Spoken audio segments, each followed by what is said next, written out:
Welcome back, brothers and sisters. I am Braden. This is Langley Outdoors Academy, and thank you for stopping by. Alright, today's content, it's a humdinger. Gun control. Is it really about guns, or is it more about control? I think we all know the answer, but why is it about control? I'm going to try to do this, bring this full circle, and you guys can tell me in the comments below. Let me know if you agree. If you don't agree, if I'm way off base, as always, it's an open dialogue, so let it rip down there. Updates on a few different things. The mailing list for the subscription letter for the ammo finds that I can find and email you guys every Friday. It's going amazing. Thank you guys for jumping on that. It's something great. It's something that way that we can stay together, kind of like an underground railroad. I can send you ammo deals and I can send you whatever I find, just to keep us all flush with all the things that we need in the time that is coming. It's gonna be tough for a minute, but we're gonna get through it. So jump on the mailing list. It's LangleyFirearmsAcademy.com. It's free. I ask for nothing in return. I'm just going to send you some stuff as a thank you for being a subscriber. The no sugar update, I'm on day, I think today's the 13th. Yes, today's the 13th. 13 days of no sugar. I'm down to 244, so I'm sitting right around the 10 pounds. And I haven't been exercising, so about 10 pounds down. I feel amazing. If you guys are looking for something to cleanse on, this is really a good thing. The no sugar thing, it's amazing once you get past day like 6. So that's something. But now we're going on to the topic here. The gun control. The gun control thing really bothers me. Obviously, I kind of have a big portion of my channel devoted to guns. And here's the thing that kind of conflicts for me. So for my entire life, I'm 34 years old. It's always been furthering gun laws, common sense gun laws, common sense gun reform. We've got to do these different things. We've got to do these different things. We got to get these out of the hands of criminals of XYZ, what have you, right? And the arguments, if you listen to them a little deeper, they don't make sense. And where they don't make sense is when they go on to the next one, which is really interesting. So, for example, the argument for gun control, in my opinion, is all about control. But anyway, here we go. So the argument about gun control is we are all about saving lives. We need to save lives. If we can save one life, then it's worth all the infringement upon everyone else who has to deal with it because we saved those lives. That is a perfectly nice statement, but it kind of conflicts with one of the other major tenets in the Democratic canon of their party. If you look at the pro-life versus pro-choice argument, how many lives are there? 50 million a year? 50 million since it's become legal? 40 million? So if you're talking about 40 and 50 million, which by the way, just if anyone's keeping score, is right on the record of what Mao Zedong, he accomplished when he killed 60 million Chinese after their gun control and their guns were taken and they were slaughtered. Other than that, it's pretty big numbers, right? It's just, it doesn't make a whole lot of sense. If you're all about saving lives, then why do you support this one that does not save lives? I don't understand. And here's where the juxtaposition is.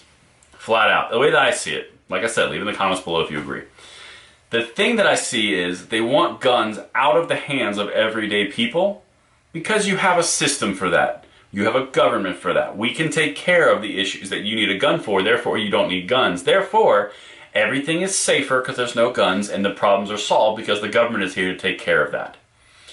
The only problem with that is when, there's a social movement to remove one of those things. If you've got a police force that's declining, what do you think is going to happen to the crime level? Crime level will rise. Well, if the crime level is rising, that means the population that you're saying you're protecting is actually being exposed to more crime and more issues because you're removing the protection of which you guaranteed that protection when you took the guns.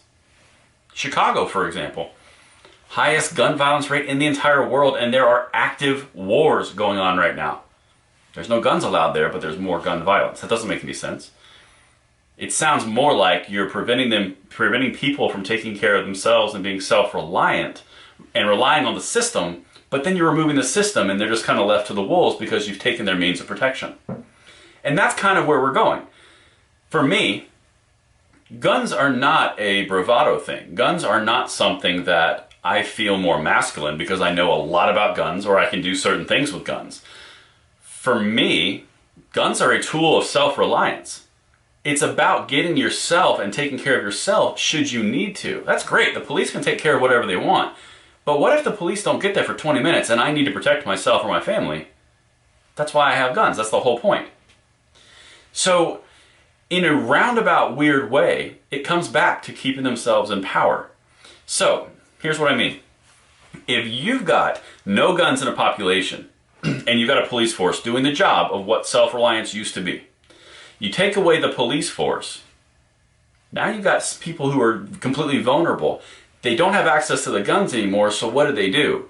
They ask for more protection from the state or local or federal, because something needs to be done. Someone has to do something because the police aren't here and the crime is going up and we can't have guns, so someone's got to do something. Well, the further you go into that someone's got to do something thing with the government, the further you get entrenched to where you have to keep voting for those politicians because you can't get away from it. You can look in any major city in the United States and you can see that once that root of self-reliance is ripped out and it's replaced by government provisioning, you can't really do much because you're not allowed to protect yourself or provide for yourself because there's a system in place. But the system fails, but you better keep people voting for that system because if you don't have that system, you're going to be in trouble because you can't take care of yourself. And it's a cyclical argument. You can't have this because you'll do this. We'll provide that. We're not providing this anymore, so now you need to ask us for more. You put the power back into our hands, but you better keep voting for us because those other guys, they're going to take it away, and then where will you be? I believe in history it's called Hegelian dialect. You create the problem, you provide the solution for the problem, and therefore you are forever in place. I'm just saying, am I way off? Am I on? I don't know. Hey, listen, I'm just a simple guy in Georgia observing things. But if you guys agree, if you guys have thoughts, put it in the comments field below.